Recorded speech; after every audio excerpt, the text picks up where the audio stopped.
Hujambo na nikukaribishe tena mtazamaji wa The World News katika kipindi hiki cha ulimwengu wa siasa. Naitwa Adam Hussein na bado tunakujuza mambo mengi ambayo yanajiri katika ulimwengu, na moja kati ya yale tuliokuwa nayo ni pamoja na mawaziri kutoka nchini Uingereza kuzuiwa kuingia ndani ya Israel. Hata hivyo, Uingereza imelaumu na kulaani kitendo cha utawala wa Benjamin Netanyahu kuwazuia kuingia katika ardhi ya Israel maafisa wawili na mawaziri hao wa chama tawala cha Uingereza cha Leba katika ardhi zinazokaliwa kwa mabavu za Palestina ambazo zimepachikwa jina la Israel. Tovuti ya gazeti la The Guardian imeandika siku ya Jumapili kinukuu taarifa ya Wizara ya Uhamiaji ya Israel kwamba Wan Yang na Abtisan Mohamed walipigwa marufuku kuingia nchini Israel kwa tuhuma za kupanga namna ya kunakili na kurekodi shughuli na vikosi vya usalama na kueneza chuki dhidi ya Waisrael. Ndio sababu Israel imeamua kuwasitisha safari zao kuingia ndani ya taifa hilo.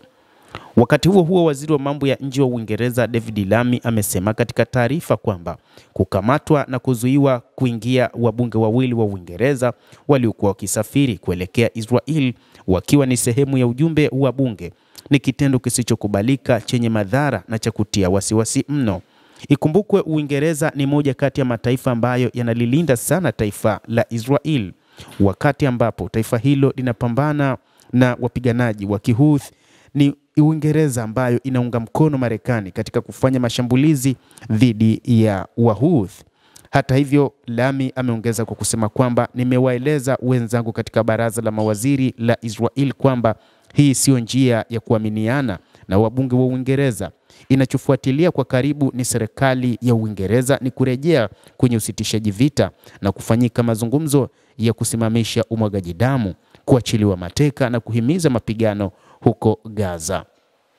Uingereza ipo tayari kushirikiana na Israel katika kila jambo, hasa katika masuala ya usalama, na ni wakati ambapo Uingereza imeamua kupambana na Wahouthi huku ikipoteza fedha na rasilimali zake zingine kwa ajili tu ya kuhakikisha watu wa Israel wanakuwa salama dhidi ya wapiganaji wa Kihouthi.